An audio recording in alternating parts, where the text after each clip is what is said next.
One of the options we offer here at Roundhouse Midwives is to have your baby in what we call our birth cottage.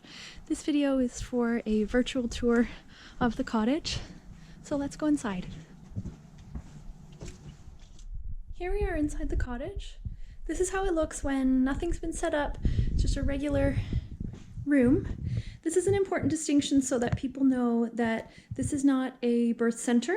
It is really just a room that you can rent to have your baby in, and it's the responsibility of the midwives to bring in their medical equipment just like at any other home birth.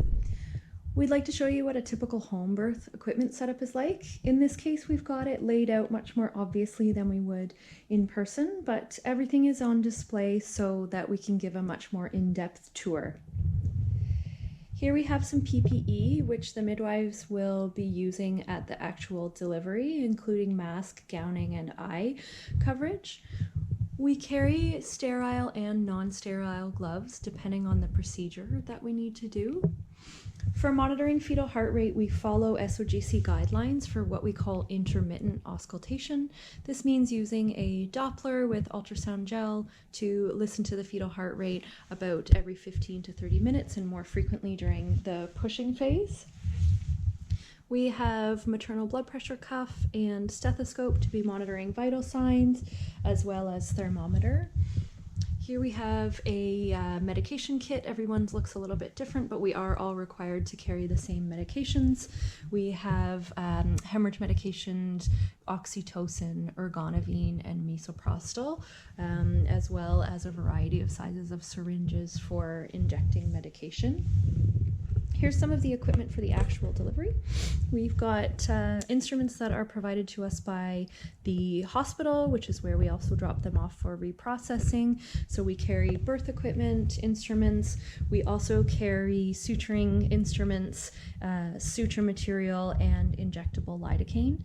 This medication right here is the only pharmacological form of pain relief that we do offer at a out-of-hospital delivery. We also carry episiotomy scissors, which is not done routinely, but we have those in the event of an emergency. One of the things that a midwife can do at the home for various reasons would be to put a catheter in the bladder. We also carry catheterization equipment. In an emergency, or sometimes in the event that we are running antibiotics at home, in the case of group B strep positive, we will carry IV equipment and IV medication, usually penicillin, that we are able to run at the person's home.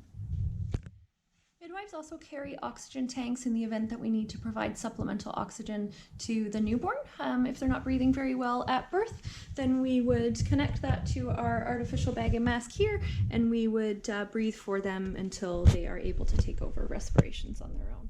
Here we have a typical setup for examination of the newborn. We have a scale that we can weigh the baby with, neonatal or pediatric size stethoscope, measuring tape, injectable vitamin K for that first dose after the birth, and we also carry an oxygen saturation probe. This is an ophthalmoscope, which is used to check something called the red eye reflex. If the newborn is requiring a more extensive resuscitation, and while we are awaiting ambulance transportation to the hospital, we are trained as midwives yearly in a program called Neonatal Resuscitation Program, so that we can initiate further resuscitation steps while we're awaiting the ability to get baby extra help in the hospital. This includes a suction device and training in how to intubate the baby, to put in an artificial airway. We also have training on how to place an umbilical line catheter so that we can give the baby IV epinephrine. These pieces of equipment are quite rare that we would use them, but we do carry them with us to all deliveries in the event that we do have an emergency that is requiring extensive resuscitation.